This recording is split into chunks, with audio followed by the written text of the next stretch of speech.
Hello everybody, welcome to the Pencil Drawing Made Easy series. This is the first one, so we're going to take it right from the start. So our whole deal today is we're going to take a look and see what equipment do we use, and then we'll take a look at how to use our pencils and things like that. So absolute basics, relax, there's no pressure today. We're just going to have some good old fun. Alright, so we're going to start off by taking a look at what equipment do we use with pencil drawing. Alright, so obviously the first thing that we're going to use are some pencils. I think let's use that guy over there. We're going to use some pencils. Now, you can't just use a regular old HB pencil and that's it. You need different, a variety of pencils because your pencils come in different hardnesses.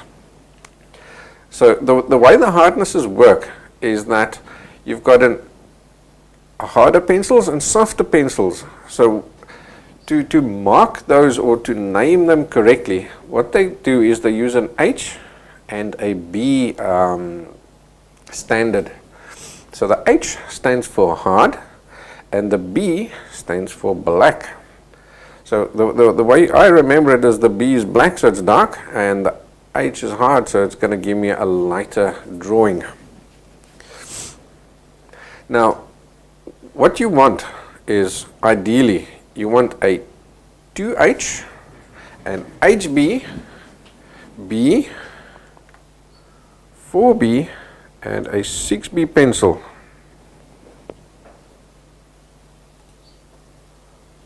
Like that. 2H, you can still have an H in between, and then an HB, B, 2B, 4B, and a 6B. And here you can also get a feel for how they go lighter and darker. So in other words, when we're drawing with pencil, we never press hard, or we very, very seldom press hard. The only time you press hard is when you're using a 4B, a 6B, or even you can go all the way up to an 8B is the darkest pencil that you get. That'll be the only time that you press hard. But even then, you want to use the pencil to give you the lightness or the darkness that you're looking for. So in other words, if I need to draw darker, I'm going to use my 4B pencil. If I want to draw lighter, then I'd rather go all the way down to a 2H pencil before I press hard. Okay, that's really important because the minute you start pressing hard, you can't erase what you've drawn. So that means you can't fix your mistakes. So we don't want to, we always want to be able to fix our mistakes, don't we? So there we go. This set that I've got here is a Faber-Castell set. Graphite sketch set. This is my favorite one. If I had to recommend any pencil drawing set, then it would be this one here. Let me open it and I'll show you what's inside.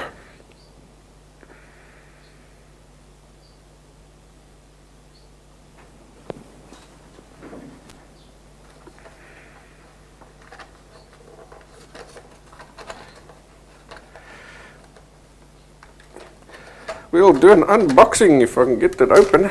Seems like here's actually where it's supposed to be open there. So let's zip that. And there we go. Now it comes open nice and easy. Alright, so you've got your pencils inside. Then you have got a sharpener.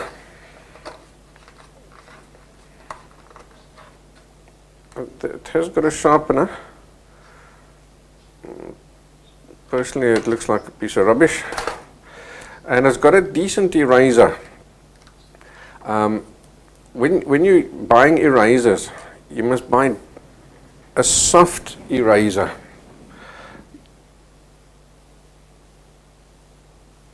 I remember from when I was in school, we used to use these pink erasers, and they were quite abrasive and rough.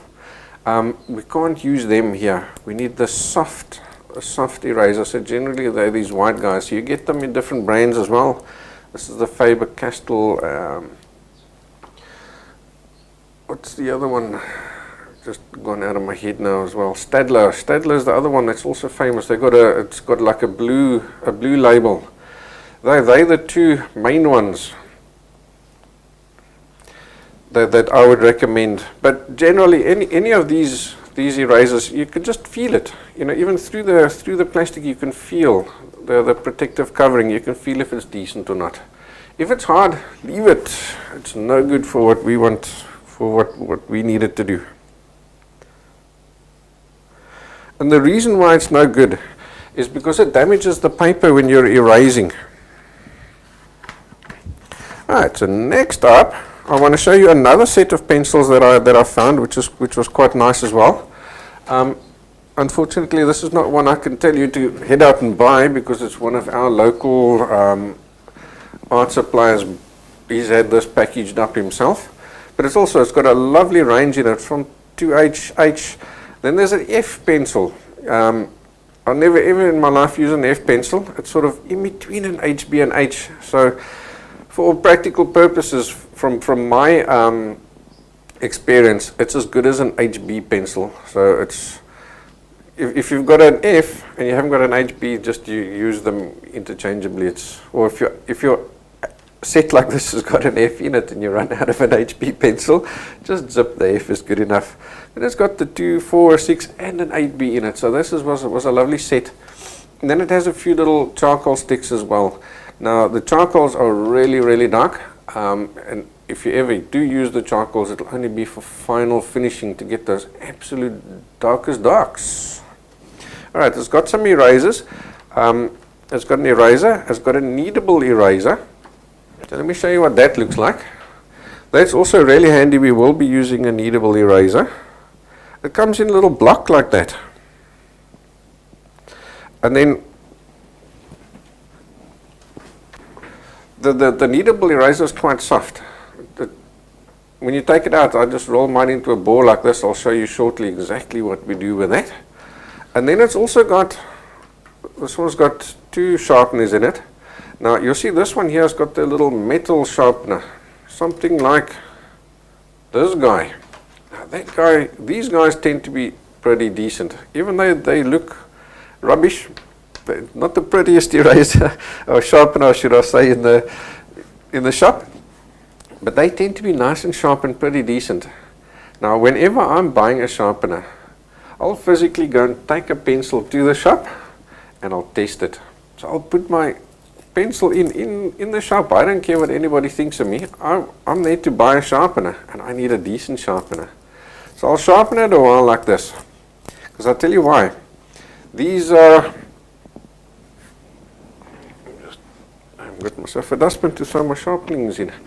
These blades here are not always nice and straight, and as you're sharpening they tend to either break off the tip as you go along, or I think let's do that in this case just so that we've got a better background, eh?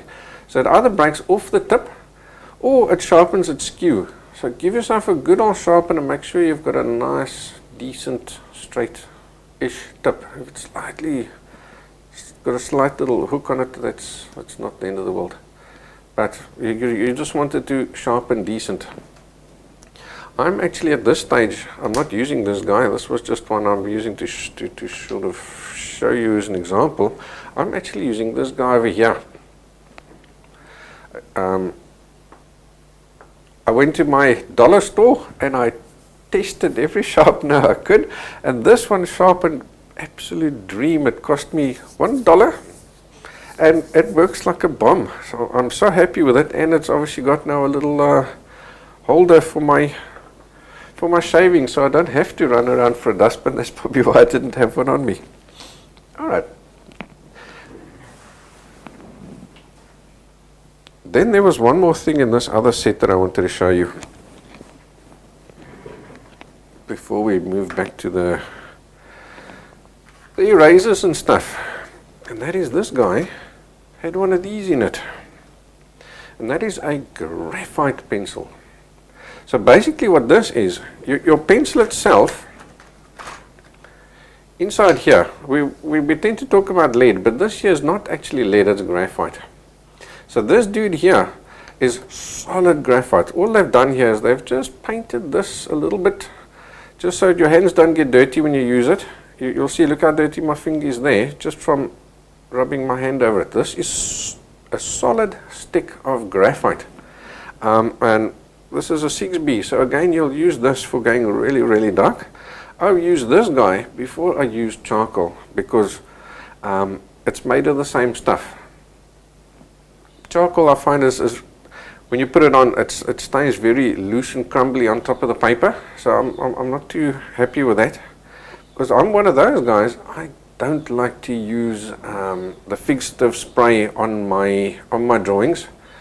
I just feel I've worked too hard, so I'm not willing to take the chance of spraying it with something and it turning yellow afterwards. So I rather use the graphite stick, so I know once I've put that on, it isn't going to move around or tend to fall off as much as, say, the charcoal pencils would.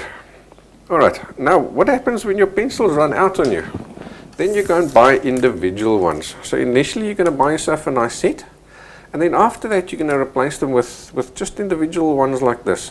So you do need to go to a decent stationery shop to get them, but they'll have them hanging up on the rack. All your different, what would you call them? I nearly said sizes there.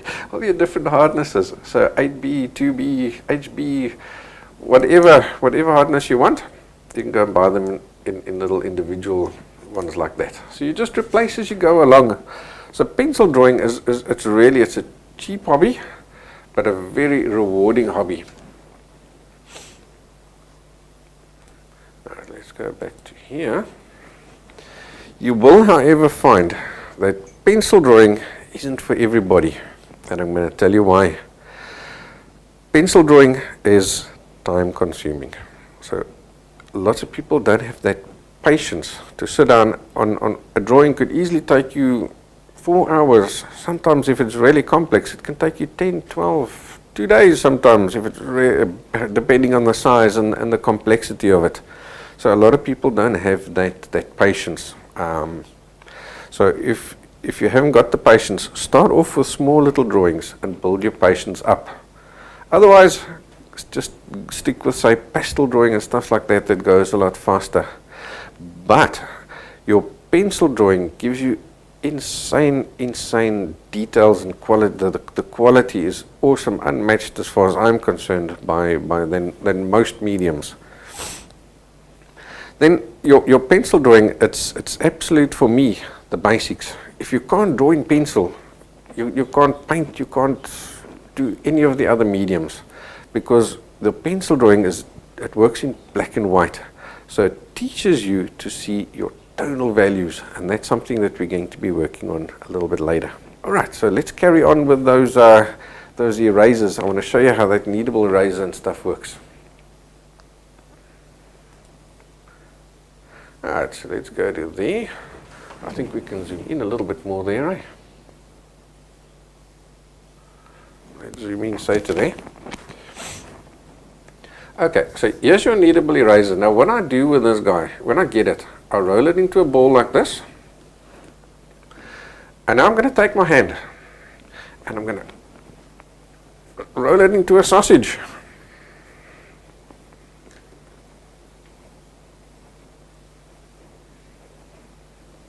Like that.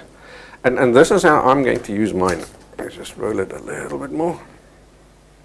Like that. Alright.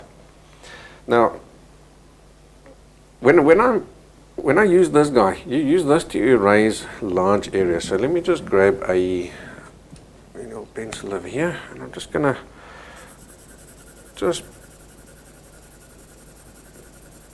pop some graphite down onto the page like that.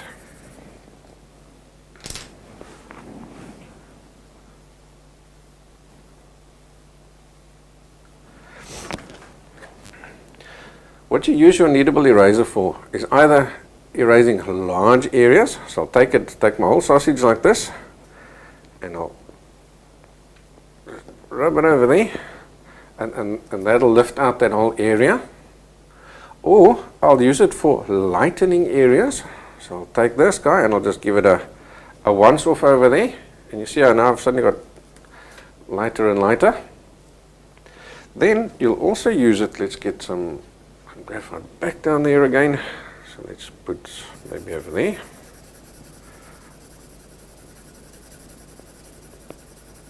this. Then you'll also use your kneadable eraser for lifting out the details. So how you do that is you take this guy and you pinch it. Just pinch a little corner like this. So you've got a little chisel point. And out of that chisel point, I can go and drag out little details.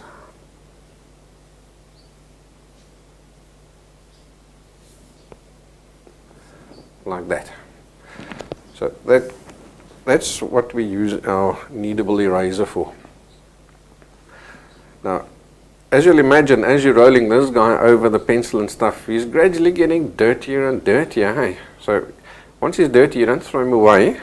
What you do is you just pull him a bit, and you can see there's the graphite, and there's the clean eraser.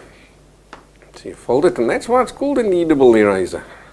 So now I'm going to knead it a bit. And you can do this quite a few times until eventually it's spotlessly clean again. And now you can use this kneadable eraser for years. What is important though is that you take your eraser when you're not using it and maybe just put it in a little container or something, because you don't want it to dry out, otherwise it forms like a bit of a hard skin on the side. But when you're done kneading him, roll him into a ball and make your sausage again. Simple as that. So once you've got your sausage, and let's say you've now pinched a piece like this, and you've worked, and you find obviously that little chisel point there becomes dirty, so you can't, it's not lifting off anymore. Then you just fold him back, and you make yourself a new chisel point.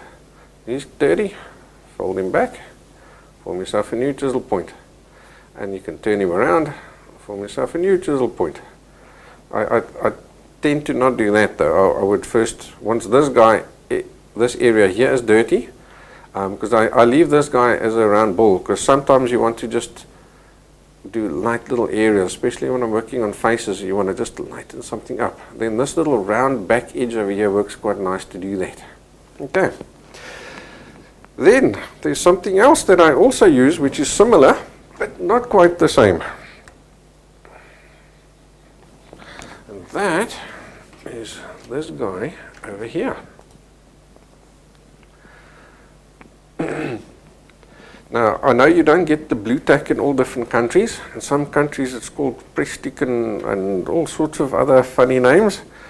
What it basically is you use this to hang pictures up. So let me open him up and I'll show you what he looks like. So this is one that I have used, so this is my drawing one.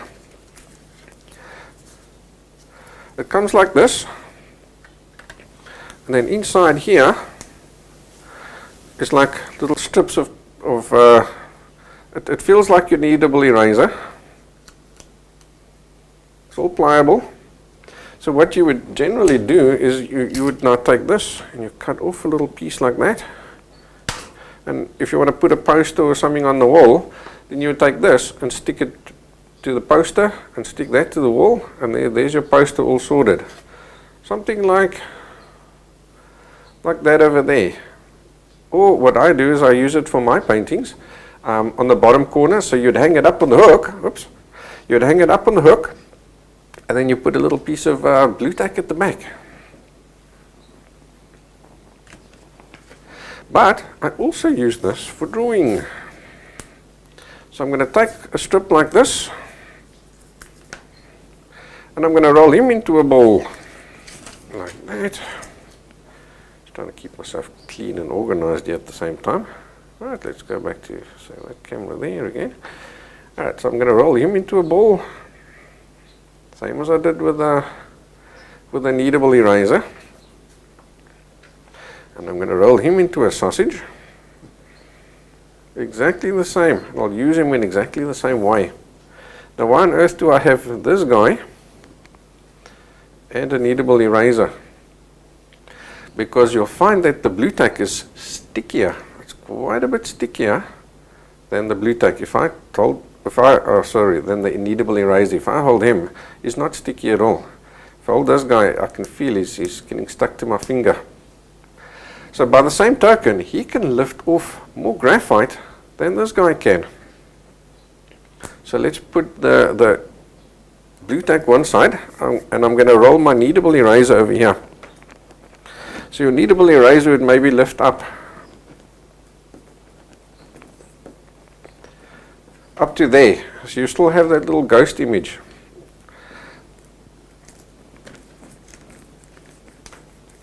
And now I'm going to use my blue tack.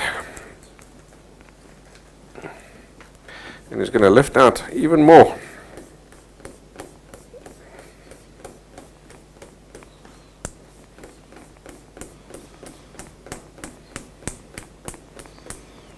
Look at that. So I'm as good as back to white paper again. How cool is that? So in other words, when you use these two just for general light lifting out purposes, you use that guy. And when you want to do some heavy lifting all the way back to your white paper, then you use your blue tack. Okie dokie, what else have I got here that's cool that I use? The next thing I use is earbuds or Q-tips. So what you would use that guy for is just for smudging and stuff. So let's put down some graphite here again. I'm going to use a nice soft pencil.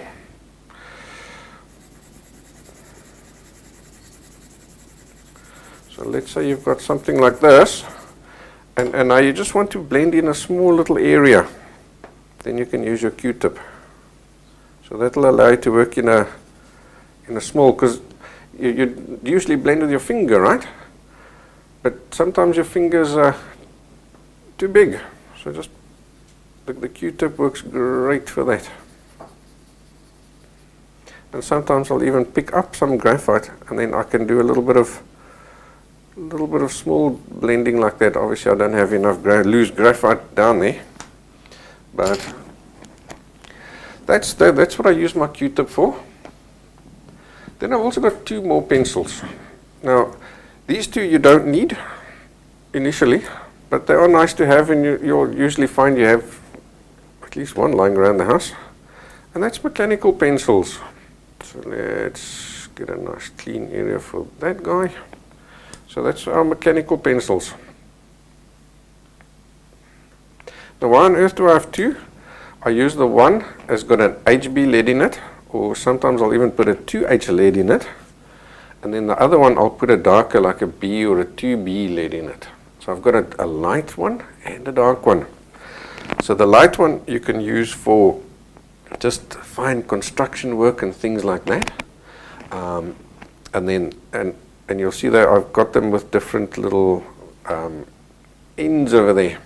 So the lighter color is my lighter one, and the darker one is my darker or the softer pencil, and that's how I remember. So then I'd use the darker one also again for fine details and stuff, because they've got such a super fine tip like that. It allows me to do lots of lovely, absolute detail work like eyelashes and things like that. Okay, then I have as well. Right, this here was just to show you what the refills look like that you buy for them. Then I have a steel ruler. So I use this for I like to use the steel ruler. Now that one I use for cutting and things like that. Then I also use a plastic ruler as well. So here it'll look like that. And why I have two different ones is this guy is nice for cutting. I'm not going to damage him when I'm cutting. The plastic one is great for I'm just want to draw lines and things while I'm busy drawing.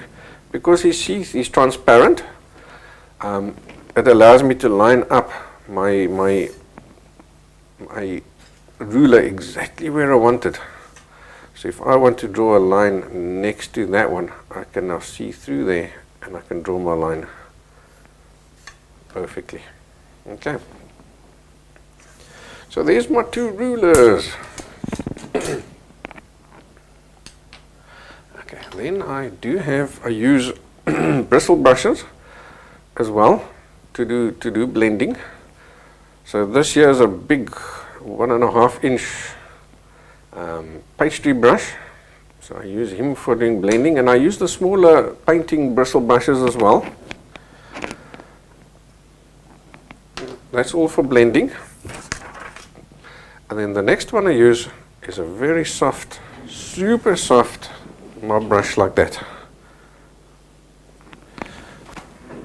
So if I flip over to that camera, you can see the whole view of it like this. These hairs over here, they're not bristles, they're hairs. They are really soft. I tell you, it's like a makeup brush. It's really, really, really soft. So what I use this for is, if you've been drawing, let's say you're drawing over, got a nice big area that you're drawing, and you've got some loose graphite over there, and you want to get rid of it. So then you can use this guy to very lightly just flick it away, out of the way, and then you'd blow, go, and off goes your graphite. So then you keep everything nice and neat. And then, obviously, we need paper to draw on, don't we? Okay, so there's a few different types of papers you can use. Here in the class you'll generally find that I use standard typing paper. So this is your photocopy paper that you'd use in the office or around the house. I use this. Now when I do use this, because it's quite thin, I'll use a few sheets on top of each other like that. Because when you've got like a table like this that's got some grain to it, if I just use one sheet, then you'll find this kind of a thing happens. Let's get ourselves a pencil here.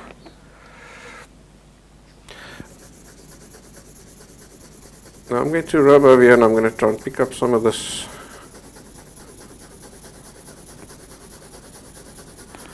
Let's see if I can show you the texture. Excuse the head there.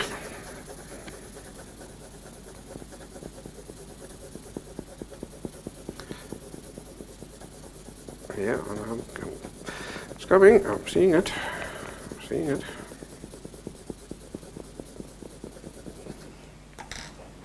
Alright, let's zoom way in on that.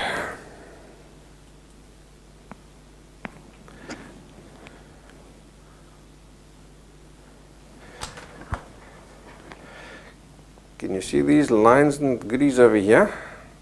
That's the wood texture that's showing through the paper.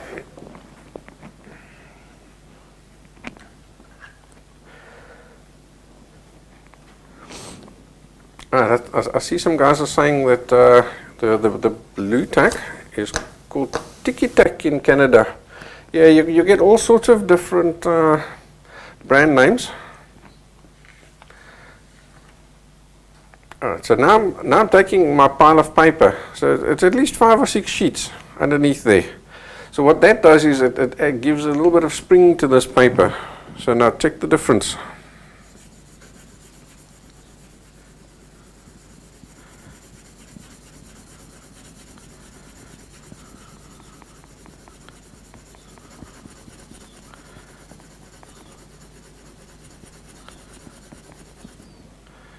Instantly see the difference, you get a lovely smooth shading there. So it's not always a bad thing. Sometimes you want a little bit of texture, so then draw on the kitchen table. But generally I find that I'd rather work in that texture using techniques than this kind of a thing. But if you do want this effect, then go for it, just leave it like that. Otherwise, put your paper underneath. And that gives you nice smooth shadings. Okay, then there's another type of paper that you can use. And that is a big drawing book or a drawing pad which looks like that. So you get them in different brands. Now these guys have obviously got a lot thicker paper as well. So this one I've got over here is a drawing book. It's an A3 size. Now your standard copy paper is 80 grams, and your drawing paper is 100 grams. Now you can get it 100 grams, 120 grams, 180 grams, and so on. So you'll find that the paper is a lot thicker, and you can get it with different textures as well. So that's great. So when you're drawing on this, same as the table texture, you can get different textures by buying different types of papers as well. All right, so before we get going, no, wait. I've got one more thing that I need to show you as far as the equipment is concerned. That is how I work with my pencils. I've taken a piece of wood. Let's see. So I've taken a piece of wood and I've drilled holes in it. And then I've cut those holes, cut it through the holes in half like that. So I've got slots in it like this. So what I do is I always keep my pencils nice and organized, because there's nothing for me more frustrating than looking for your pencils. So I keep them arranged from hard through to soft. So you've got 2H, HB. Okay, you can have a B in between. B, 2B, 4B, 6B, and 8B. So what I do with these guys is I put my 2B, or 2H, H, HB, B, 2B, 4B, 6B. So now when I'm looking for a pencil, or when I'm working with a pencil, I take it and I put him back. If I need to go darker, I know I need to go to the right hand side. If you need to go lighter, I know I need to go lower to the left hand side. Does that make sense? So let's zoom out again and you can see what it looks like from a distance. And now what I do because my table is quite smooth, so what I do to stop the pencils rolling around like this eventually, I would take one of these little non-slip mats. Again, the cheapest chips here by the dollar store, and you do that. So now when you put your pencil down, he stays exactly where you've put him. So you can work like this quite fast, and it's super handy, and it costs you nothing to make that.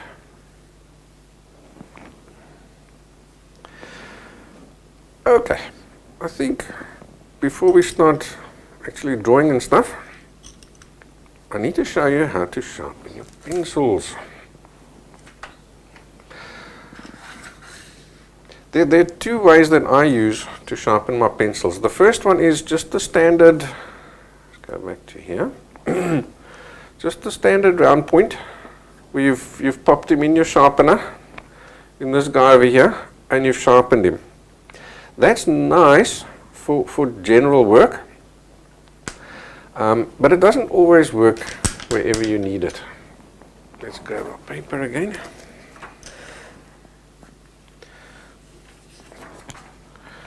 That sheet is all dirty now. What's nice about the flat point is, let's grab say a 2B and let's give him a quick sharpen. Let's make sure he's nice and got a nice point. That's nice because you've got the sharp tip. You can do nice detail work, and if you turn him on his side, you can do nice shading work as well. The problem with this guy is this tip gets blunt, so if you need to do lots of detail work, you've got a bit of a problem. So there's two ways to overcome that.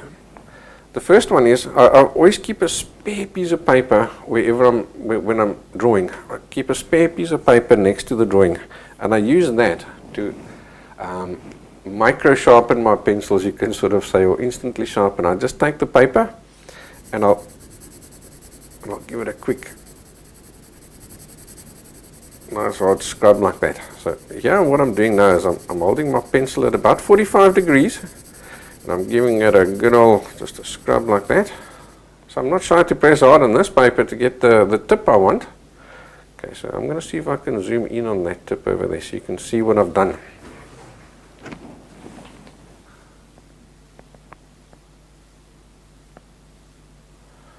So I call this tip my round flat. So can you see there? So I've still got my sharp edge and I can still do nice and shadings, but it's easier. I don't have to hold this pencil so flat. So I can now go from nice, beautiful, smooth shadings like this by using this flattened edge over there. And then instantly from there I turn him 180 degrees and I'm working this, the finest lines you'll ever see. And it's easy to get that point because as soon as you see he's blunting out, you just go to your paper and do that, and that is quicker than actually sharpening it. So this point of yours lasts, this point of yours here lasts a lot longer. Okay. Then I have a second point that I do, and that's called a chisel point. And a chisel point looks like this. So I'm going to use a knife to cut out and shape this point. And this is when I want to do lots and lots and lots of drawing work with a fine point. Or I need to do very large areas of flat shadings. Then the chisel point works well. Because I hold him almost 100% flat against the paper. And give me really, see how quickly I can shade a ginormous area like that? Let's move him out the way. And I can now, with this chisel point, I can do fine lines like this the whole day. So for example, if I'm doing hairs and things, I can do hairs the whole day with my chisel point, which is something you cannot do. It's impossible with your round point. You're going to have to end up sharpening your pencil every 5 minutes. Alright, so let me show you how I make this chisel point. So zoom out a bit here again. Yeah, that should be about enough.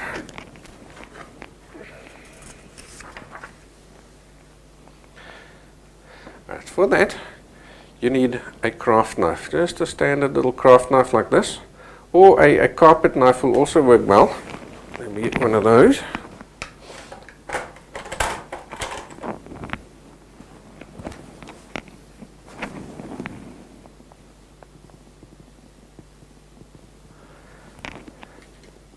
One of those guys, a carpet knife.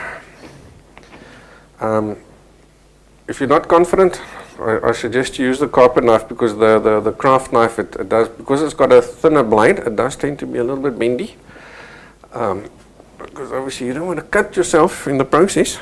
So I'm going to show you the way to sharpen your pencil so that there's almost zero chance that you'll ever cut yourself. So what you do, I'll use the carpet knife, and let's grab a pencil, just a standard pencil, maybe, yeah, I'll just take that one. So it's just a standard sharpened pencil.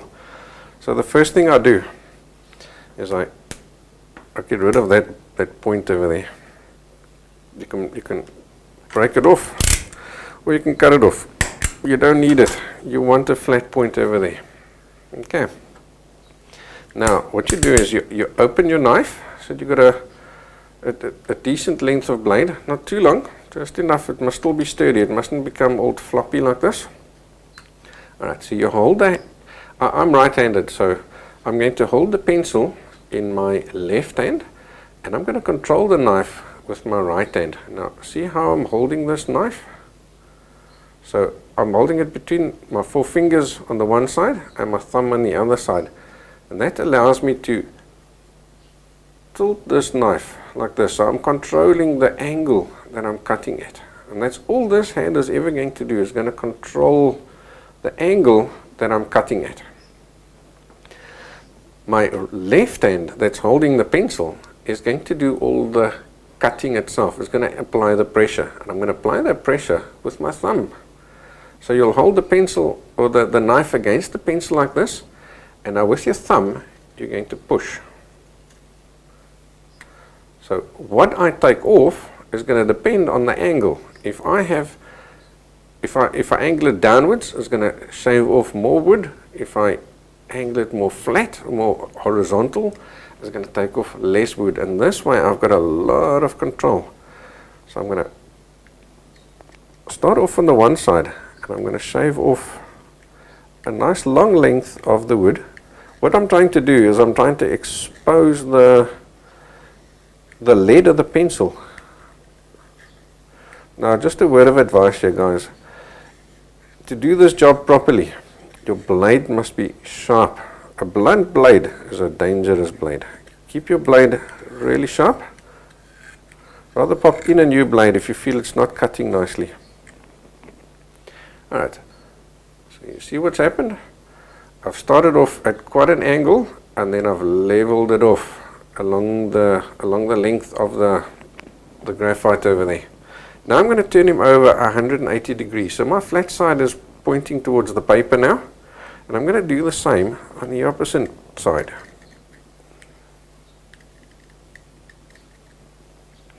Easy does it. Rather shave off a little bit too much and then come back and gradually shave off more. Can you see how thin those little slivers are that I'm taking off? Just paper thin little slivers at a time. Little bit. So by the end of the day I've got this. So I've got, look how much lead is available there for me now.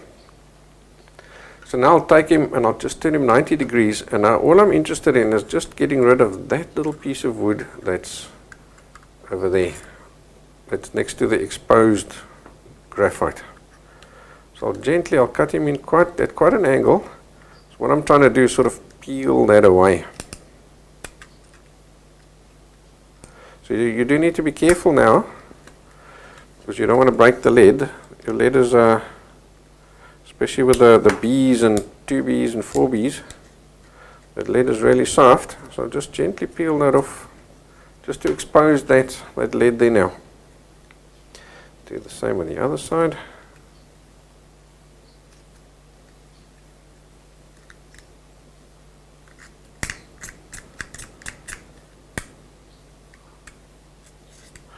There we go. Okay, now I'm going to take the flat edge of the knife. So let me show you from the side. Taking the flat edge of the knife like this, and I'm going to scrape it like that. I'm going to scrape it along this edge over here. So what I'm doing is I'm taking that round graphite and I'm making it flat. So I'll do that on this side, and I'll do it on this side. Now if you're clever, you'll keep all these shavings in a little bowl, because you can use it later stage for other stuff. Scrape all that out there like this.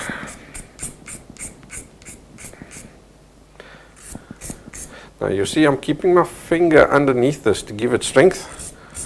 You don't want to press hard, you want to let the knife do its work. I'm not pressing hard at all.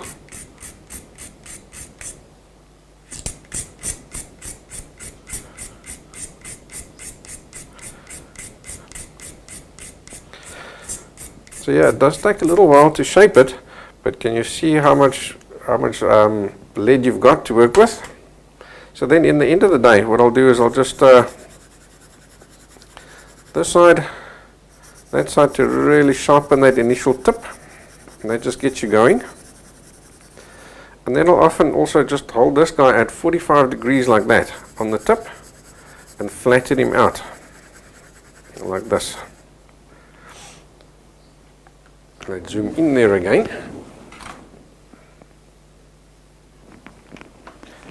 Let's take a look and see what does this chisel point look like. Okay, so you've got a nice flat point. Let me get one that's been I've taken a little bit more time on. So you see it's nice and flat like that, and I've got a sharp edge over here.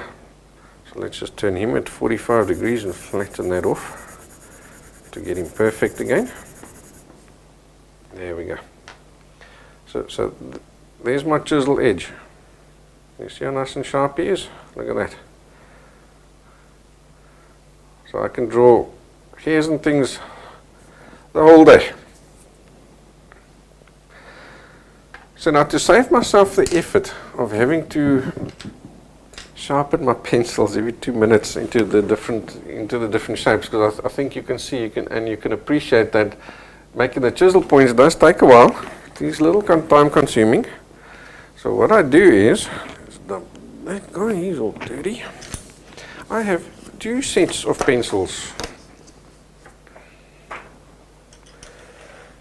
These guys here are my round points.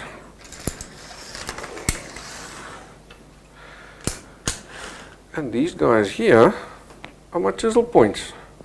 Now you'll see what I've done is I'm clever as well. I keep them at 2 different colors, or 2 different brands of pencils. So I always know that those guys are my chisel points, and I know these guys are my round points. I don't need to look at the point. Just by seeing the color, I know what point I've got. And because they're on that little stand, I also instantly know how hard they are. Is it a dark pencil or a light pencil? And that's the way I work quickly and efficiently with my pencils. Alright guys, if there are any questions, just pop them in the chat box. I am checking it all the way through. Alright, so I thought what I'll do is let me just show you a few, yes, just a safety tip when you're finished with your knife. Close it. Accidents happen so quickly, so always safety first. I'll just show you a few of my my drawings. So what I thought I'll do is I'll show you some drawings from my Let's Draw course and some of my previous courses. Just give me a second to get that started up. Let's see, it goes to there. Alright, this is a little freehand sketch. So just popped some bagels and goodies down on the table and sketched it out. That was great fun. Really enjoyed doing that one. And now this guy over here is obviously one of those must-dos, hey? The ball will teach you the shading. Alright, so here's a ball that's been taken a little bit further, taken to the next step. So he's a non-reflective ball, and all sorts of reflected lights and stuff around it. Same with this guy. This is a full-on reflective ball. I think it was like a Christmas decoration or something like that. Then let's take a look here. We've got some shaded berries.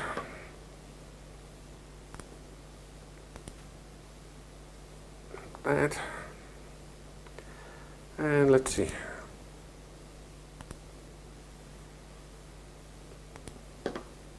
Here's a horse. Now can you see the lovely details and stuff that we can get in our pencil drawing? And I think this horse took about an hour or 2 to draw, if I remember correctly. So this is all from one of my previous courses. Let's see, what else can I show you? Here's a little teddy bear. So he's done with cross-hatching. So there's all sorts of techniques that you can use as well. So it's not just all shadings. All sorts of different techniques. Cross-hatching is one of them. And this is one of those quick drawing techniques. Let's see, here's a fish. So he's now been done with a different technique. This technique is called scumbling. This is the kind of technique that you'd use when you're chatting to somebody on the telephone and they're talking rubbish. The scumbling technique is a nice little a quick technique to draw something without taking too much time. Let's see, here's another one that's also been drawn outside. So I've got this wheelbarrow in my garden. So I just sat down on a chair and I drew him out, probably a half an hour or so, maybe 45 minutes max to draw that guy. And then here's one that my father drew. Dennis, also outdoors. So we went out to one of our regional parks. And that's what he drew. Lovely, eh? Alright, so let's see, what else can I show you?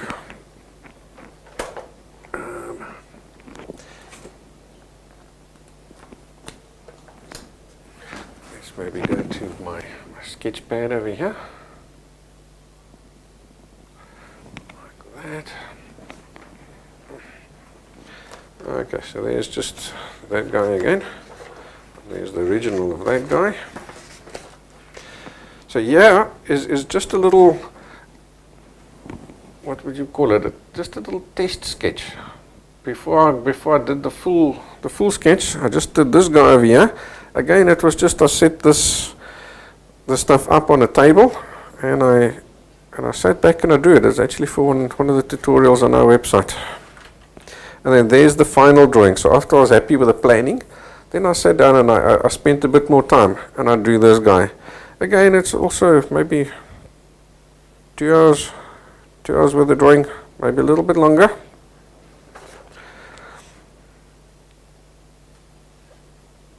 I'm holding it at a little bit of an angle just to get rid of the reflection on it. Portrait. And this is from my latest course on drawing dogs. So there's a white little diggy dog.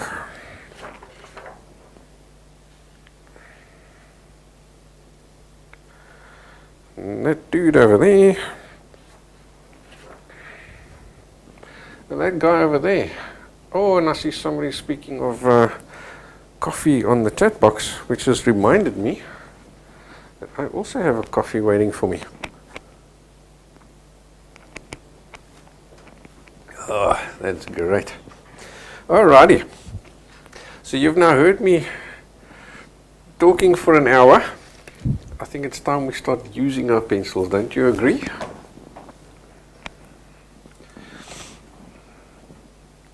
Okay, so I'm going to use a standard paper. And I'll put a few sheets down for my backing.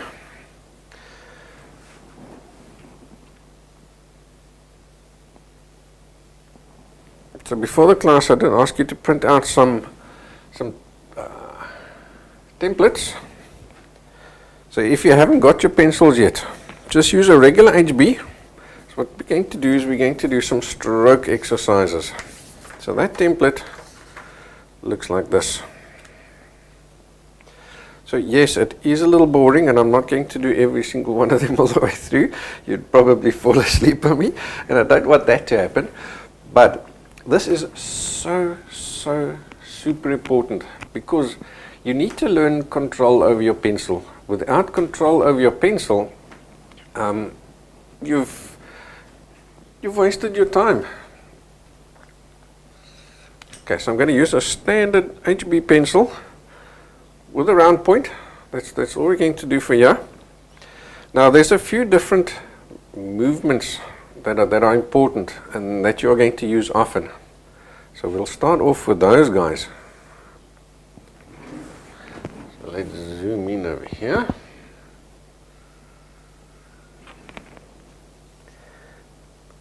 That should be good there. Alright, so the first one is point. In other words, when you draw a line, now I'm just going to start off at that angle, it doesn't matter, it's irrelevant. You're going to start off by the one side of the block, and at that angle just draw your line and stop in a point. So where the end of the line ends, it ends nice and sharp like that, just a little point. So what you're doing with these blocks is you're going to draw these guys at the same angle as what the arrow shows you. You're going to fill it up like this. Now what you're trying to do is keep these lines equidistant, parallel, and straight. Now the way you do that is start from your initial one and judge the distance from your first line. So your second and your subsequent line, you keep judging from the same one. You judge your angle and your distance from those first two lines that you've drawn.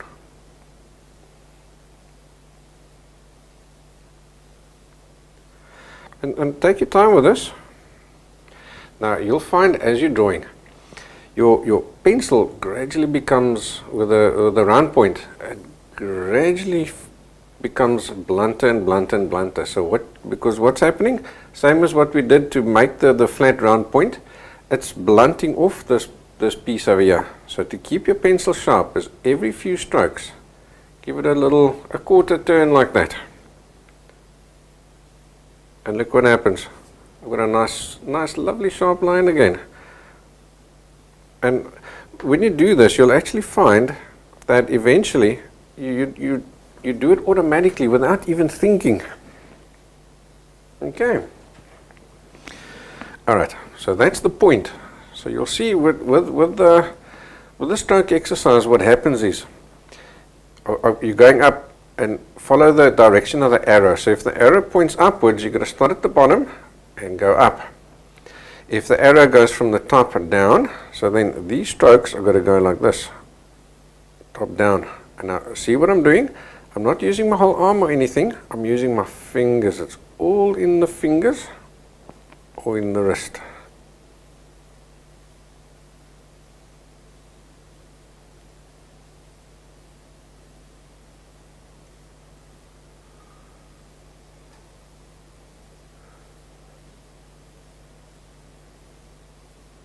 I hope you're not like me and you hold your breath every time you draw a line like that. That's why I made the line short. Okay, so with that one there, you're going to go up. And I think you can already see it's going to give you a heap of control over your pencil by doing this.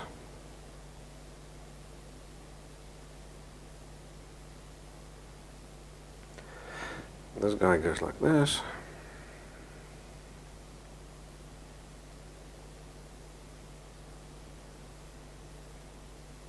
Now if you do find your one of your lines has gone a little bit skew, just correct it next time. So don't that's why you keep judging between there and there and not from the previous one. Otherwise what you do is you end up going skewer and skewer and skewer. So if your one line's a little skewed, don't worry about it. Just carry on and correct it next time. Okay, so this guy is going across and that guy goes backwards again, and this guy's, he's the easy one. He goes that way. Alright, so I'm going to leave the rest of the guys for you to tackle in that row there. The flicks, that works like this. You start your line and you draw it as normal, but as you get to the end, you want to flick like that.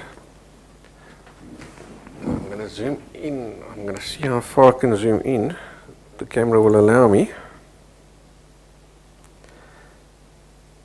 So I don't know. It seems still in focus. Can you see how it ends? Because of the flick, it ended up in a super sharp point over there.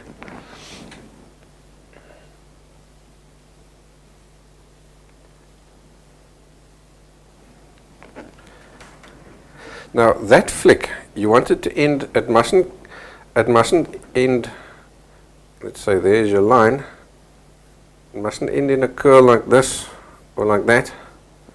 It must end in a straight flick, so it must continue the line like that. Okay. So let's do that. Alright, so this one's quite far apart. Because I started just there in the corner to get a starting point.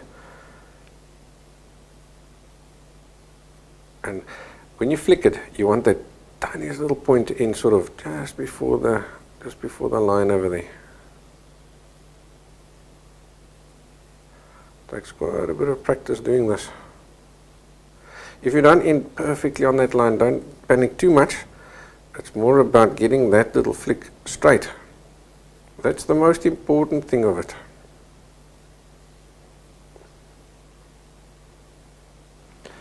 Okay, so you're going to do flicks in that direction, this direction, that direction, same as before. So just carry on like that. Okay, now the double flick. So you're going to start off here in the center. You're going to go this way, flick, go this way, flick. So again, you want this here to be nice and straight, and you want that there, those flicks to be nice and straight as well.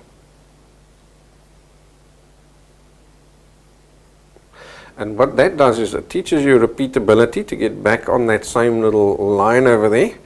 So that if you may be drawing something, then you can go over the same line and make it look like one solid line.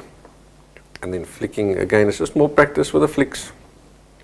So that's this way, up and down, left and right, same as before. But then we start giving it a little bit of a twist over here. See, so now things start getting a little bit more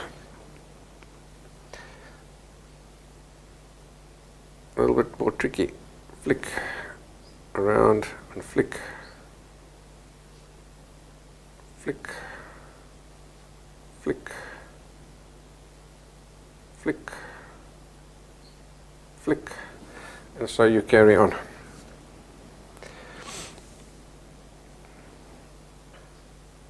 So this one here is similar.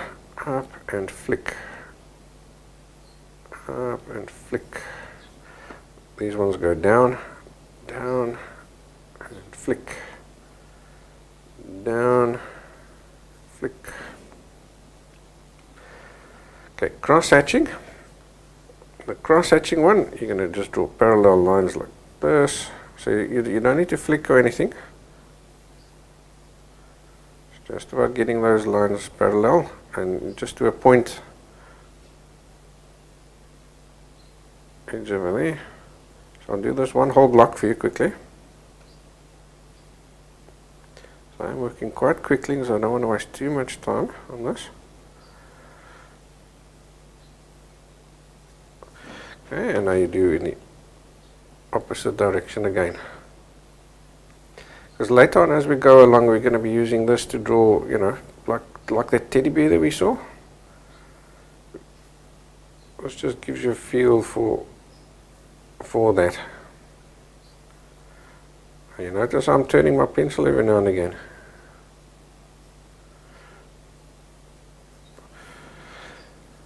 So you're going to cross hatch there, cross hatch there. This guy here is quite interesting because now we're doing curved cross hatching, and that'll often happen. Let's go back to our little teddy bear and I'll show you. You're going to have to do that at times. So let me call him up over here. And let's zoom in over there. Can you see over here? Here we've used curved cross hatching. And over here, it's all curved cross hatching. Most of this is curved cross hatching. There's very little straight cross hatching on this fella. So all these little exercises that I'm giving you is absolutely not just pie in the sky and rubbish that we're never going to use. It's all stuff that we use. So that, you know, that there, and like these flicks is stuff that we're going to use for the dogs and, you know, stuff like that. Right, so these curved guys over here, you need to practice them as well.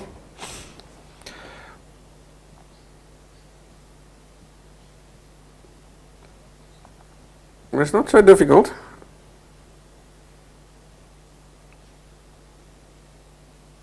Just takes practice, that's all. And don't be shy, print out a few of these templates. So you're going to do them this way.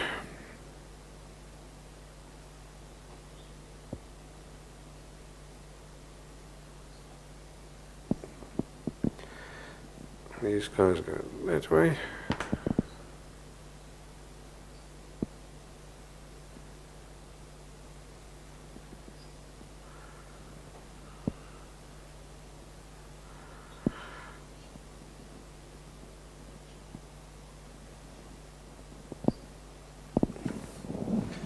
And so you carry on with the rest of the guys just following those directions.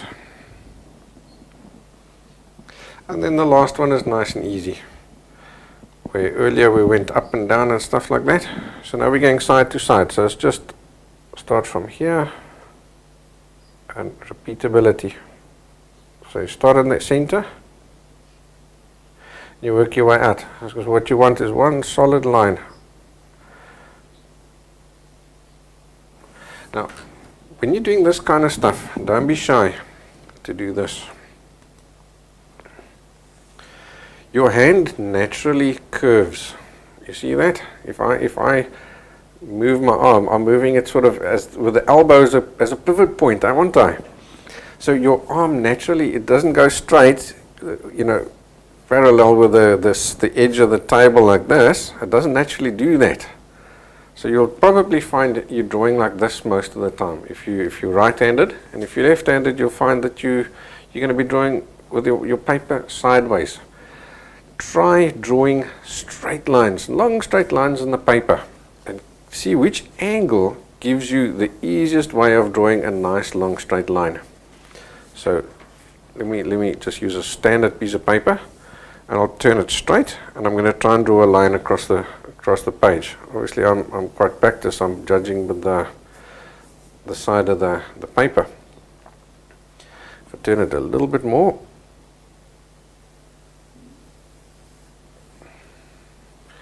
a little bit more,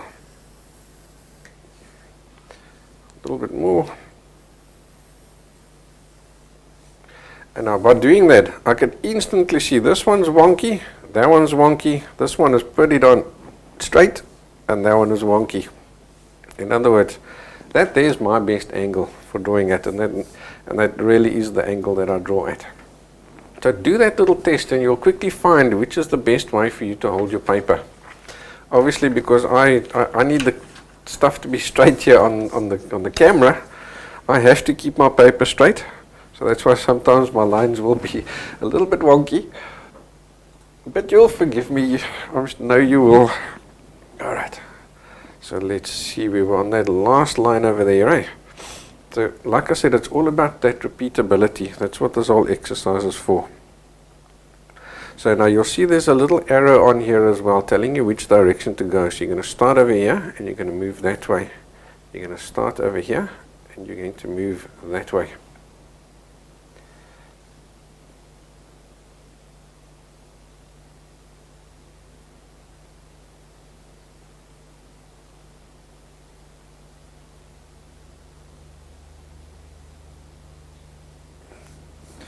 So that's what you want to do. In the end of the day, it must look like you've drawn one solid line. It mustn't be it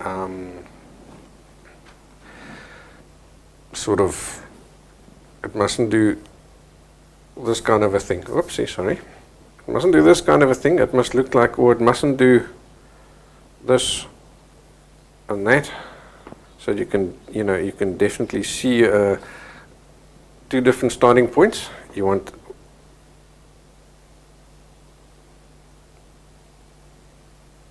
and you can do it this way as well.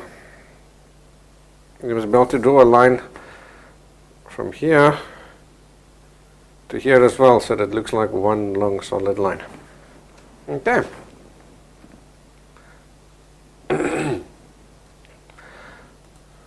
Let's zip back there. So this is your stroke exercises. Do them.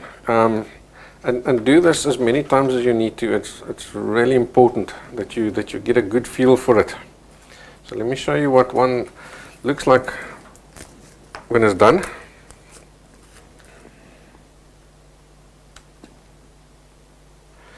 Okay, I see on here I actually did it differently. I'm going to zoom to maybe there. Flip that over to there. See, here's one that's been drawn. Obviously, I've been able to take my time with the paper at the right angle and everything. There we go. So can you see how nice and neat and parallel the lines are? Keep it like that. So yes, some of them are easier than others. but the more you practice, the easier it gets. Right, so this one, yeah, I see, was actually the idea was that you'd hold your pencil flatter and do shadings like that. So you're going to do it in one long single continuous movement like that. That's fine, you can do that. Maybe with the one, do the other one side to side like that. Both of them are excellent exercises. I think this one here is actually a better exercise than that guy there, eh? Okay.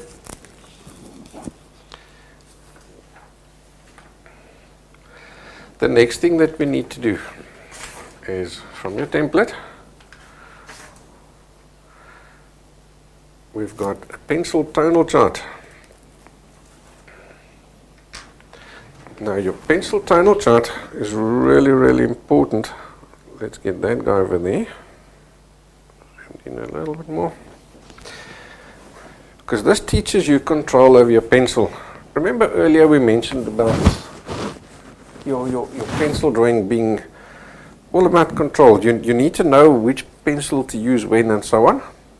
So that's what the pencil tonal chart teaches you. Then once your tonal chart's finished, you're actually going to use it later on as reference to tell you when to draw what, or when to use which pencil. So I'm going to just set myself up here. So I'm putting my little wood down here with my, show you, my wood here with the non-slip mat. And I think I'll use the chisel points for this guy. They are better for shading and stuff. So the first one I'm looking for is the 2H, H. But you can use a plain point as well, that's fine, doesn't matter.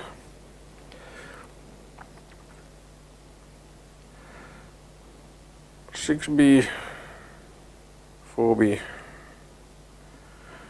and 2B, and there's my B. I've only got six slots there. Alright, so let's head back to the tonal chart. So now as I need, I'll just grab the correct pencil from the correct place, because I now already know where each one is.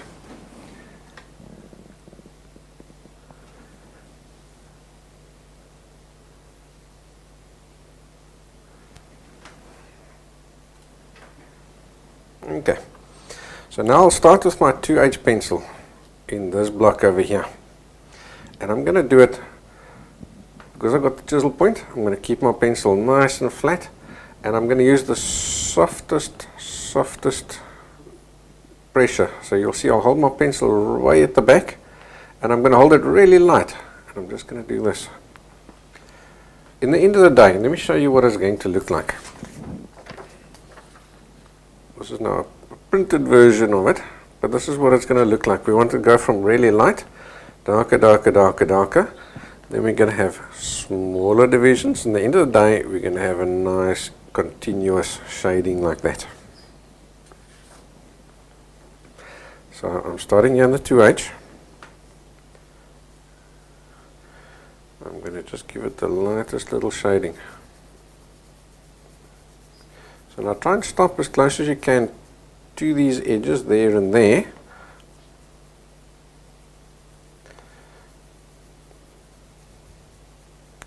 It's not a crisis if you don't, but it's better if you do, because it's helping to teach you control over your pencil. So move over nice and gradually. What you want at the end of the day, let's move over from that to say just a scrappy piece of paper, and let's just use, say, a nice dark pencil. Let's maybe, I want to grab, say, a 6B here. What you're looking for is to, as you go along, just flatten that point out there quickly. As you go along, you want to get a nice even shading all the way across. The way you do that is to move over nice and gradually.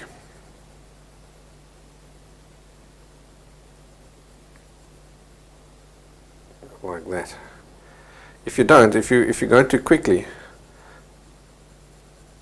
then you end up with lines and you have to come back in and fill them up again. So what you want is to get a nice even shading all the way across, like that. Okay, let's zip back to this guy.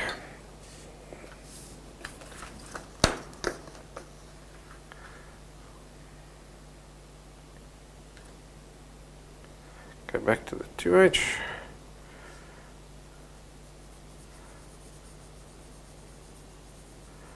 So it's just a very light, there's no pressure involved. Remember we said earlier, if we press too hard we can't erase it later. I want to be able to at any stage take my blue tack and I must be able to lift this entire tonal chart off when I'm done. And I'll know I've done it correctly. So you can do it in that direction and you'll do it in this direction as well.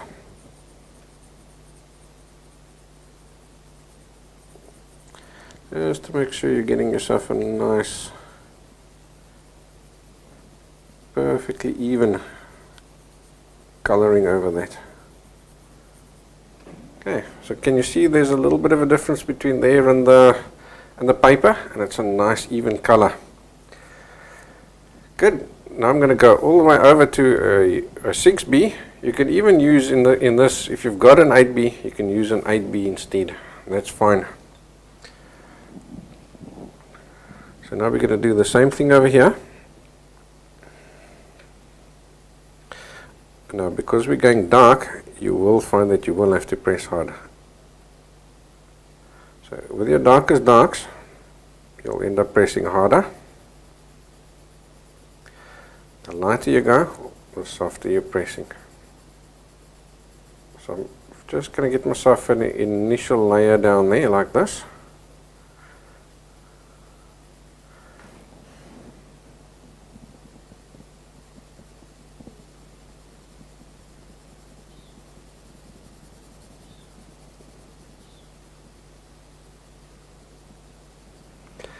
And I'll press really hard. I want this as good as black. As dark as I can get it.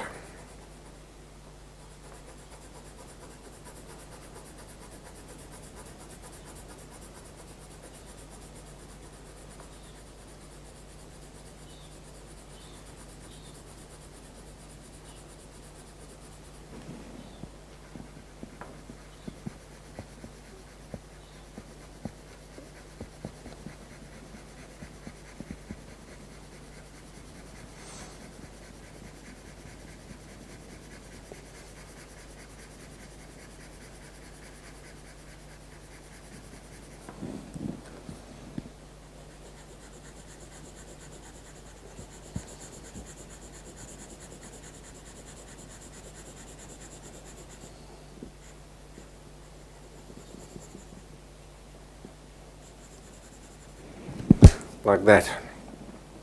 Now I'm going to move over to my B and I'm going to judge as best I can an in-between tonal value. So if you're scared you're going to now put your hand on that, take another piece of paper, spare piece of paper, and just lay it over there. Now I can put my hand down there and I know it's not going to smudge. Okay. Alright, so he's asking, am I using the chisel part or the flat part of the pencil? So initially I'm using the chisel part, this flat edge over here. So I'm using that flat, long, broad width to lay down that large area like this. And then like with there by the 6B, when I need it to go really dark, then I will use the tip, the chisel part of the guy to get a nice pressing hard. But still I use the broader width so that I'm not drawing skinny little lines, I'm drawing broad shadings with that chisel point. I hope that made sense. If it didn't, just let me know. And so in other words, what I'm looking for here is just a nice mid-tone.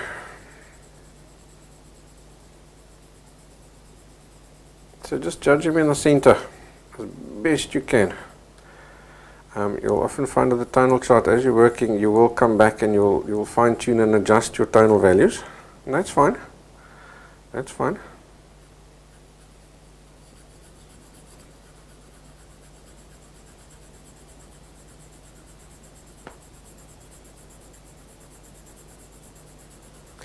That's what the tonal chart is for, is teaching you to spot those different tonal values and things.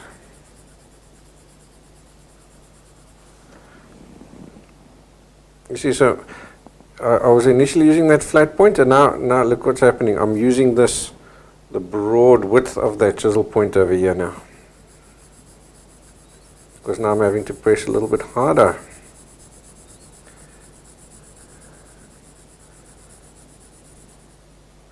Now because I'm using a B pencil, it'll never go as dark as the 6B. It's impossible because the pencil is too hard. It's not going to let me allow me to put as much graphite down, and that'll immediately mean I've got a lighter shading there.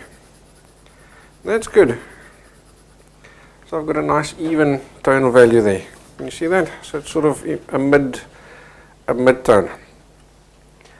Now I'm going to complete those two blocks over there by going in between. So that was a 2H. Now I'm going to go over to an H pencil. So I'll leave that open. So it needs to be darker than that, but still quite a bit lighter than that, so that I can still flip in another tonal value in between. So now I'm using the flat edge of the pencil again.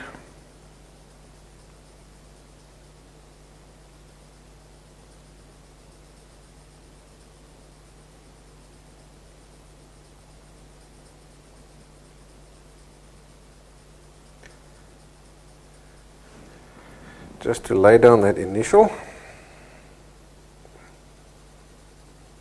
So now I'm judging it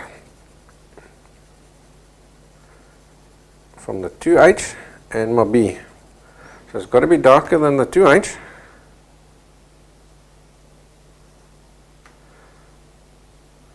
But still light enough for me to add another tonal value in between him and the B. So you can't go too dark.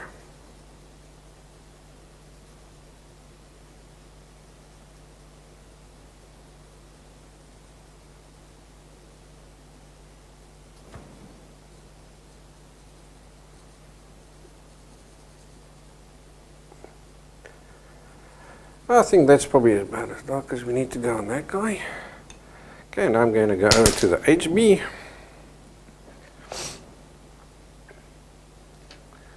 Let's see, I haven't made him into a chisel point yet, so let's just use another HB.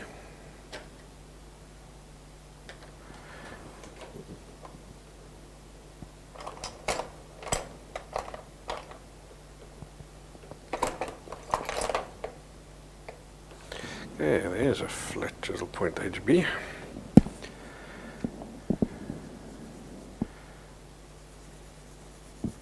So we pop him in.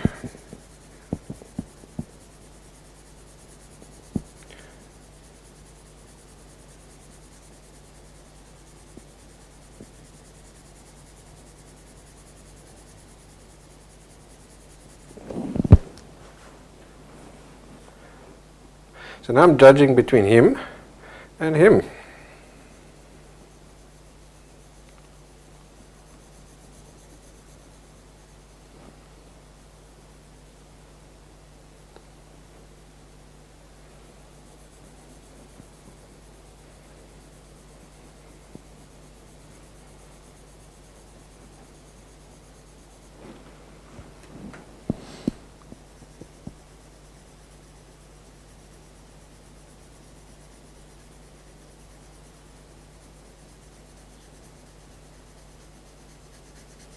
Oops.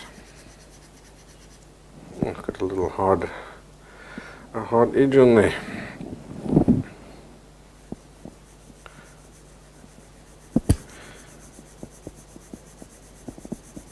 And that suddenly gave me that line there. You'll find that some pencils, the quality of the pencil isn't as good as others. And that's generally why I suggest the Faber-Castell, because it gives me a good quality pencil. But even with the best pencils, you'll sometimes find that you get that hard little piece inside it. I don't know why, but you do get it. Alright, so can you see what's happened? It's gone from light, darker, darker, darker. I think that one can now go a little bit lighter. Because of that hard point, I've got a hard line there, so I was trying to compensate for that. So that guy needs to go a little bit lighter. So I'll just take my my kneadable eraser, and I'll just roll over there, just to lighten him up. Now we can even him out again. Don't be shy to do that.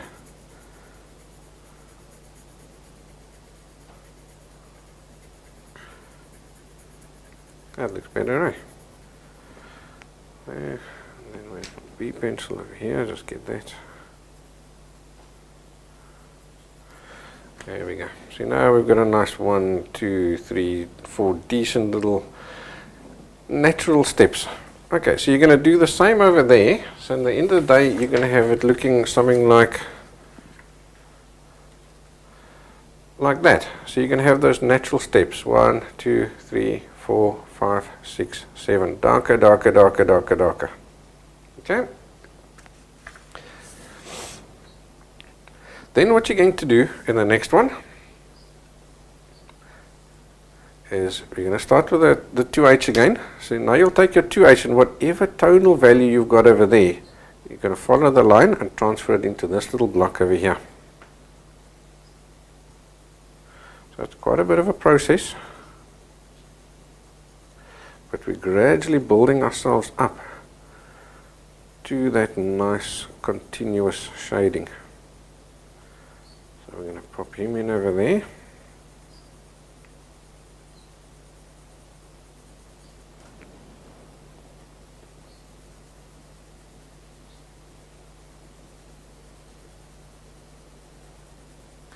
Like that. And now this guy over here needs to go a little bit lighter, so I'm going to really just whisper that one in. The lightest touch, almost not even touching the paper. He's as good as white. But I do want a little bit of tonal value there.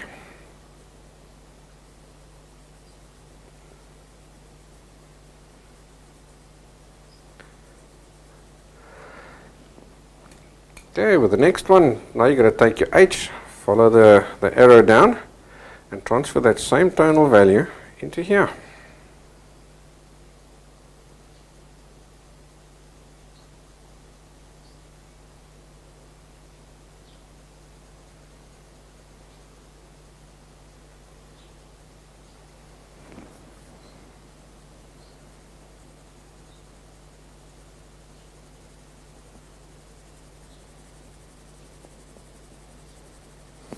I'm trying to now work as quickly as I can. You take your time. Okay, and now the one next to it needs to go lighter, in between him and in between him. So can you see what's happening now? You're starting to learn how to judge your tonal values. You're training your eye to see these tonal values now.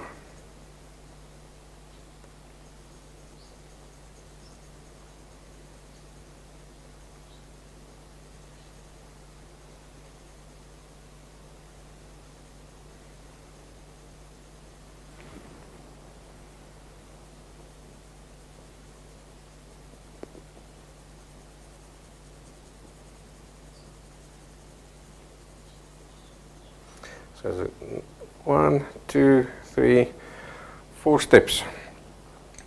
And that's what you're going to do. So you're going to do the same thing with the HB, and you're going to do the same thing with the B. So HB, a little lighter, B, a little lighter, and so you carry on until in the end of the day you've got that nice gradual tonal value range over there like that. Okay, and then finally you're going to take all these tonal values and put them down in your last block like this, but as a continuous shading. So you'll start off with your 2H, and I'll judge that tonal value in this area, but instead of it ending in a line, I'll blend them into each other. So I'm starting off super light like this. And now as I move across, I'm going to gradually start pressing a little bit harder. So by the time I get to here, I end up basically at that tonal value there. Almost that tonal value.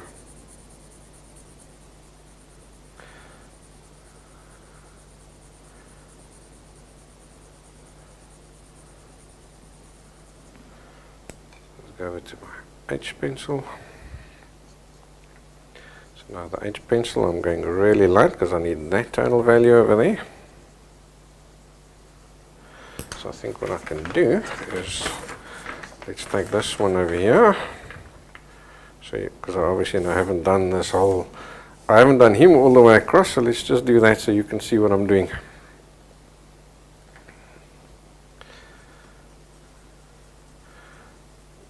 That's gradually pressing harder and harder.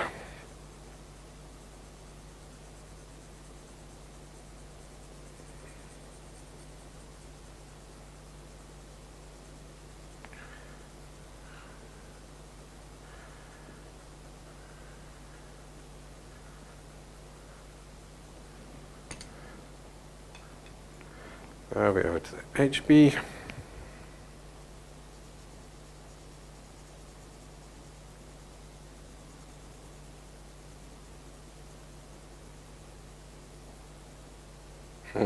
Susan says there's good homework assignments. Susan, yeah, it is. It really does feel like work.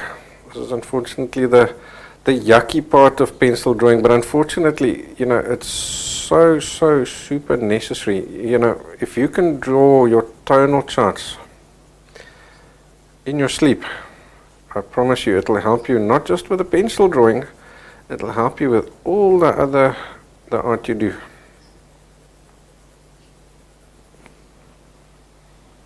Okay, now we go to the B pencil.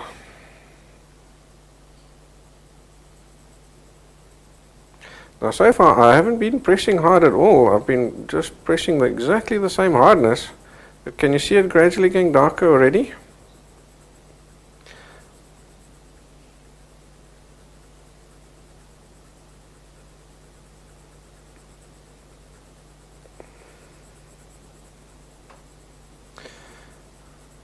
So I do press a little bit harder as I get to the darker edge.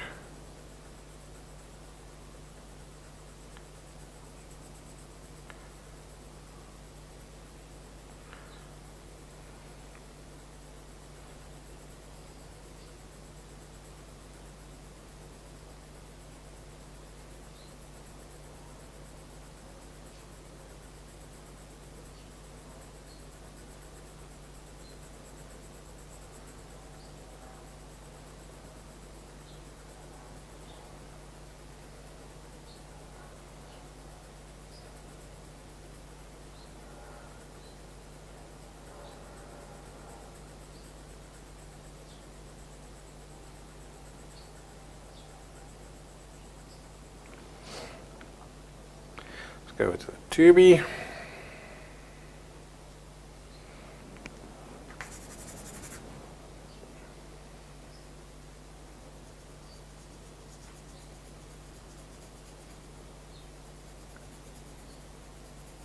So when I get to here, what I'm doing is I'm first matching my previous tonal value, and then I know from there I can go darker.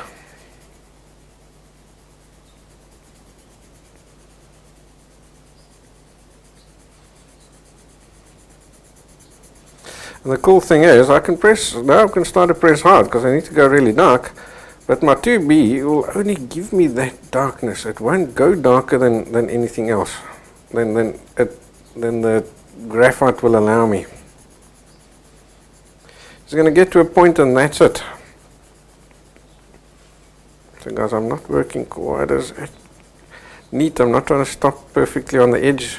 You try and stop perfectly on the edge. But I'm working against time here. Okay, now we go to the 4B. So we're getting there, nearly done. And can you see the nice gradual tonal value coming along now?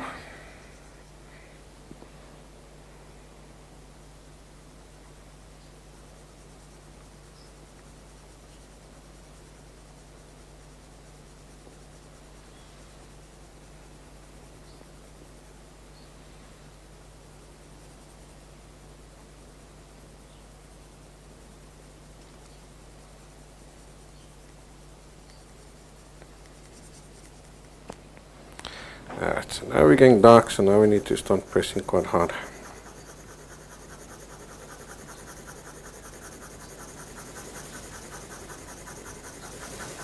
So I'll never press so hard as to gouge the paper.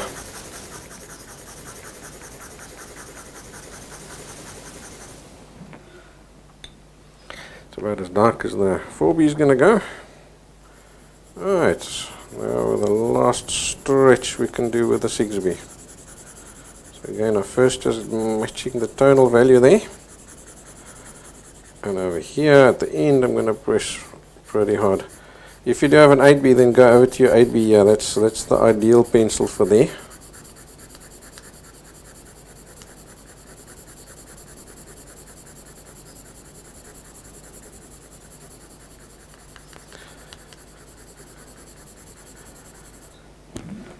You don't have to press so hard.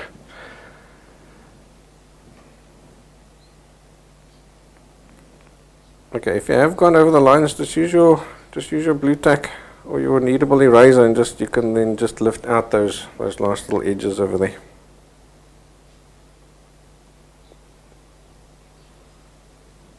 Just to neaten it up.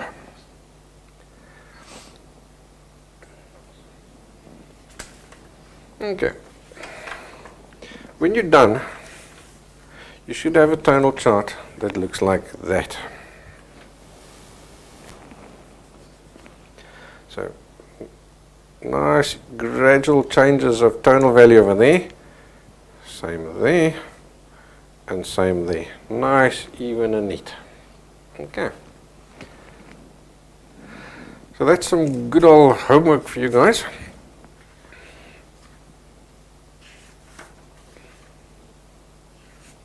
Now let's take all that and put it into practice. And we draw our obligatory shaded ball, eh? Okay, so you start off, whenever you're doing anything, you start off with your 2H pencil. And what that's going to do is going to give you very, very light lines. So never press hard with your 2H pencil. So I'm going to do a nice, reasonably sized one. Let's do maybe something like that. So I'm going to zoom in there. Now, chances are you won't even see those lines. So I'll just do that too, so I know where to zoom in, because I can't see those lines myself when I stand up. They are so light. So now I'm just going to draw a basic shape of a ball. So it'll obviously start off wonky. It won't be perfect. There's so many mad people can draw a perfect ball, a perfect circle, freehand like this. The rest of us, we have to build it. So I'm going to just try and get it as good as I can, just with these initial construction lines. Now let me see if I can zoom in there. Those construction lines aren't even necessarily just one solid straight line. Let's see if I can get there. I know it's super light, but can you see there's actually quite a few lines on top of each other over there. It doesn't matter, because we're working with the 2H pencil. It's so light that by the time we're done, I can even erase those guys and you won't see them, but chances are I'll never erase them because they'll simply be gone. Alright, so what I'm going to do is I'm going to say my light is coming from that direction over there. So sort of slightly from the front, but more from the left. So in other words, if I have, let's see what we can do to make this. Let's use a B pencil. I'm just going to draw a circle like that, and I've got my light coming from this direction. It's sort of straight from the front. So my highlight is going to be roughly at that area over here. So here it's going to be lightest, and as I go, that direction is going to go darker and darker. So we're going to start off light over here, and then we go darker and darker and darker until eventually over here we're like really, really dark. And then he's going to cast a shadow over there, like something like that. So that's where we're heading towards. Obviously, we want him nice and smooth, eh? So we start off with a 2H, and that gives us a nice light construction work. So I'm also going to just give myself a feel for where does the highlight go. He goes around there somewhere. Okay, so for everything from there will always be at least as light as the 2H.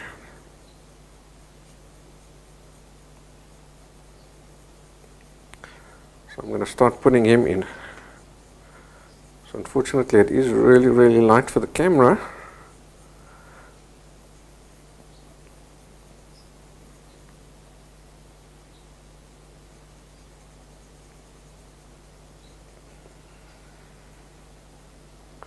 Yeah, you can see a little bit of tonal value happening there.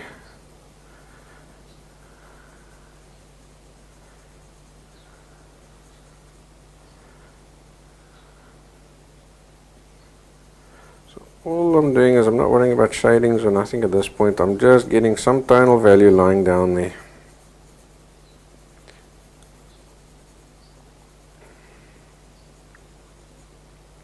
Okay, so from there we gradually go darker. So I'm going to now use my H pencil, and I'll start too far out and work your way back in. So now as I go along, so I'm basically on the edge of the circle. So now as I go along my construction lines, I'm using them to get my ball a bit more accurate. I should have enough now to judge.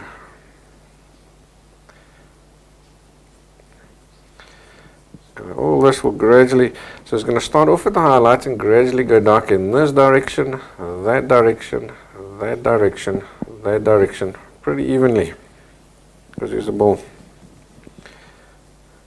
So the same distance this way is going to be the same tonal value, same distance that way is going to be the same tonal value, in other words.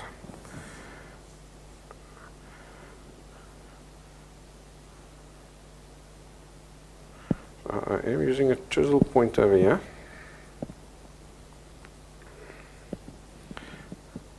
That's what's nice about starting too far, because if I start too far, I know further away is going to be darker anyway. So that's fine. That gives me a good idea of how to judge my tonal values.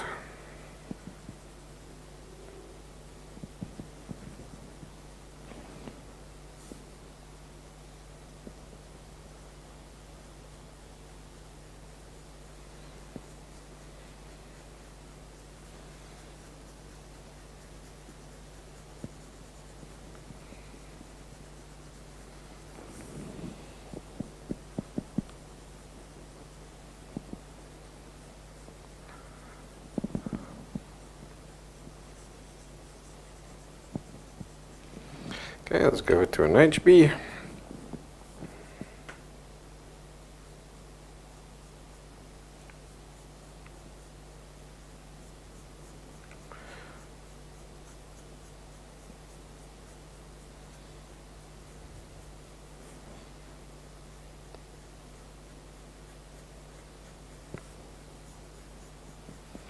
And don't be shy to turn your page as well.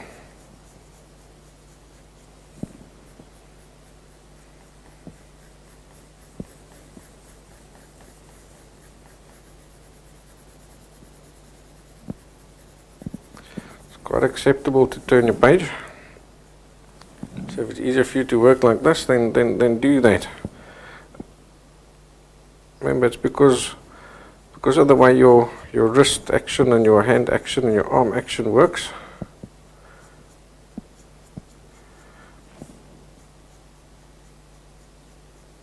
It's just easier to turn the page.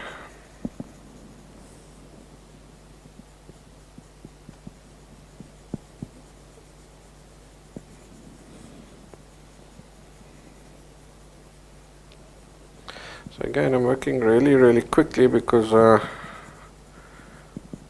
working against the clock. You take your time.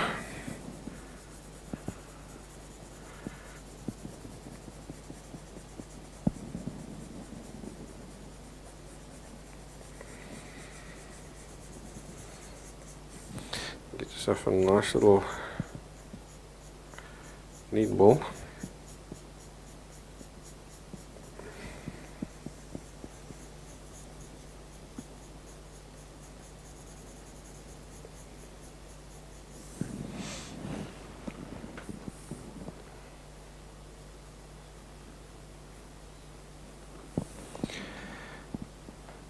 Bella's asking, do I only chisel point my soft pencils? No, I chisel point all my pencils. I've got two sets of pencils, Bella. So I use, and each one of them has a round point, and each one of them also has a chisel point.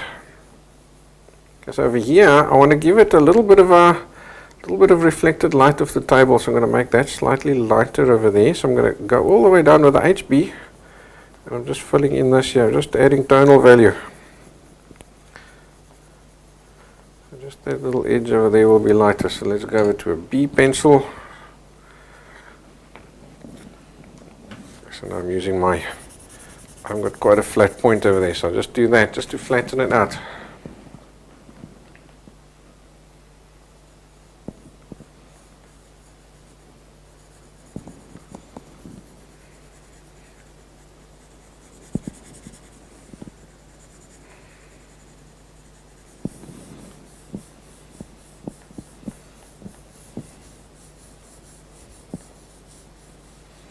Try and work as far as you can in the correct directions.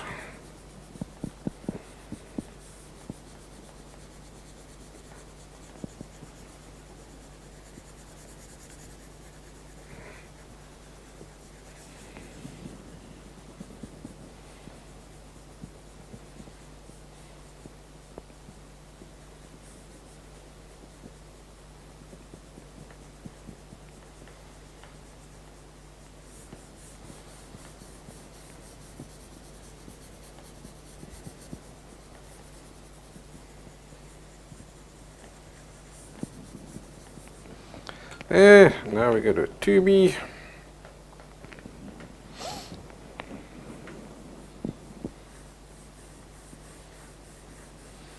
So this area here is starting to get quite far away from the light.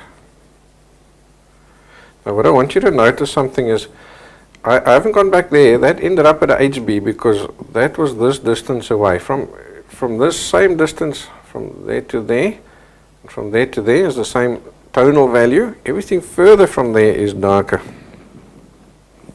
Okay, for now I'm just going to give this guy a U-turn so I can get this rounding right over here.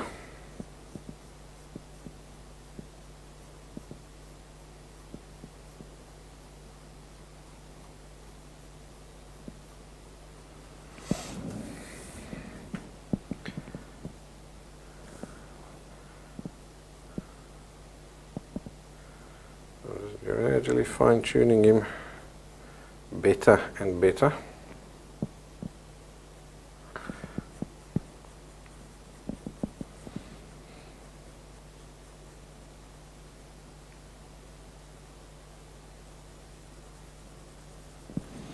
Right, I think we can turn him back the right way around now.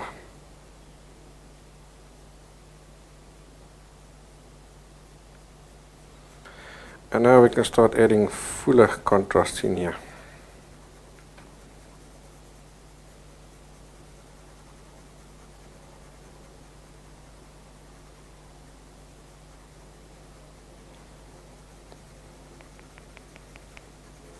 So all the while I haven't once pressed hard, not at all.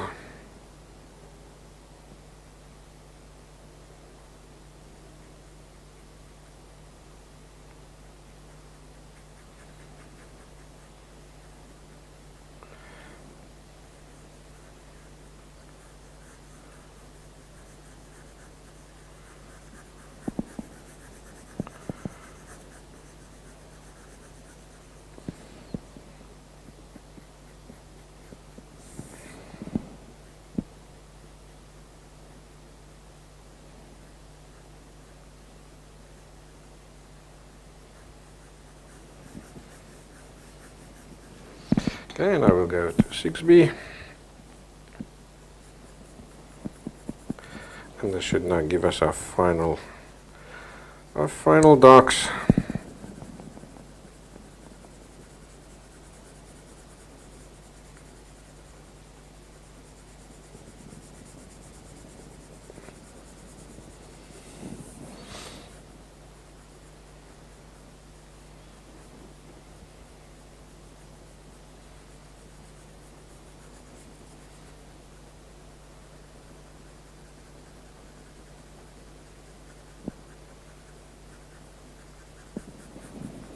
Like that. Alright, so now let's add a shadow on the table. So let's go back to say a 2B over here. Okay, what's that? Yeah, it's a 2B. So we'll have a shadow that's doing maybe something like that.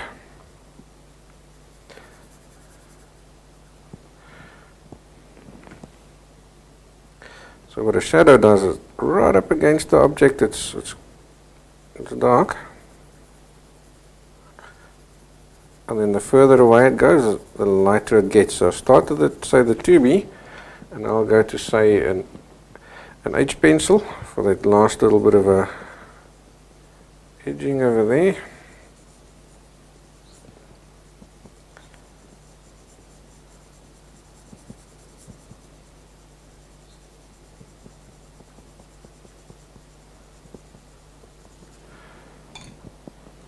Go back to 2B. I think we can darken this up over here. Make that ball a bit more solid.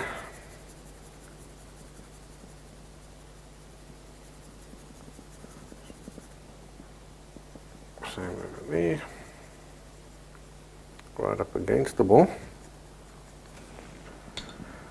Okay, back to a 6B now. And now we can add extra darkness of the 6B on the ball itself.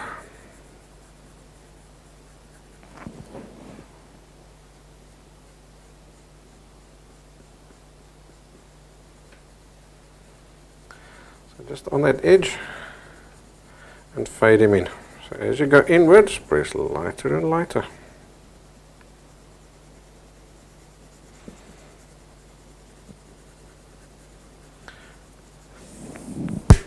Okay, now you see I've just left that little patch of just a shade lighter there on that edge, and that's just giving me, it's not very much lighter, but it's just giving me a little bit of reflected light, a feeling of reflected light over there. It's bounced up off the table.